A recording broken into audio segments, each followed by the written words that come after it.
சொந்த மண்ணில் நடந்த 2023 உலகக்கோப்பையை ஆஸ்திரேலியாவுக்கு எதிராக ரோஹித் சர்மா தலைமையிலான இந்திய கிரிக்கெட் அணி தாரை வார்த்தது ரசிகர்களால் இன்னும் மறக்க முடியாத சோகமா அமைஞ்சது.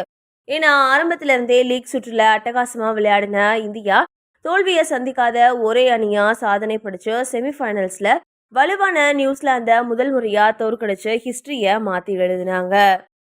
மேலும் ரோஹித் சர்மால இருந்த பெஞ்ச்ல உட்கார்ந்திருந்து பாண்டியா காயமடைஞ்சதால திடீர்னு வாய்ப்பு பெற்ற ஷமி வரைக்கும் எல்லா பிளேயர்ஸுமே நல்ல ஃபார்ம்ல உச்சக்கட்ட செயல்பாடுகளை வெளிப்படுத்தினதால இந்தியா கண்டிப்பா வின் பண்ணும்னு எதிர்பார்த்தாங்க.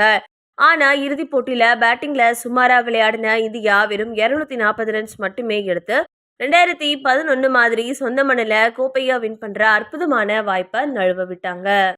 இந்த நிலைமையில 1.5 மாசங்கள் அபாரமா விளையாடி கடைசியில தோல்வியை சந்திச்சதால ஃபைனல் முடிஞ்ச அன்னைக்கு இந்திய பிளேயர்ஸ் யாருமே சாப்பிட மனசு இல்லாம சோகத்தோட உட்கார்ந்திருந்ததா முகமது ஷமி கூறியிருக்காரு.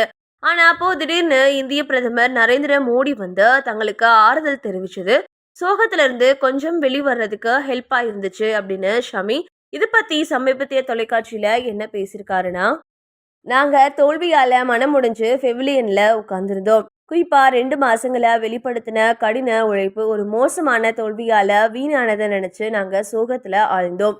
அது எங்களோட மோசமான நாள். அன்றைய நாள்ல நாங்க ஏமாற்றத்தோட இருந்தோம். ஆனா அங்க பிரதமர் வந்தது எல்லாருடைய தலைகளையும் நிமிர வச்சது.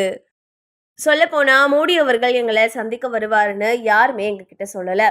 திடீர்னு அவர் எங்களை பார்க்க வந்தாரு. அதுக்கு முன்னாடி வரைக்கும் நாங்க சாப்பிட்றதுக்கு கூட மனசு இல்லாம சோகத்துல இருந்தோம். இருந்தாலும் அவர் வந்தது எங்களுக்கு மிகப்பெரிய ஆச்சரியமா அமைஞ்சது.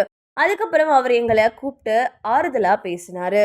அதுக்கப்புறமா தான் இந்திய அணியில இருந்த பிளேயர்ஸ் எல்லாரும் ஒருத்தருக்கு ஒருத்தர் பேசிக்கிட்டோம். குறிப்பா இந்த தோல்வியிலிருந்து நம்ம நகர்ந்து வரணும் அப்படின்னு பேசினோம். அந்த வகையில பிரதமர் மோடி எங்களோட அறைக்கு வந்தது உதவியா இருந்துச்சு அப்படின்னு சொல்லியிருந்தாரு.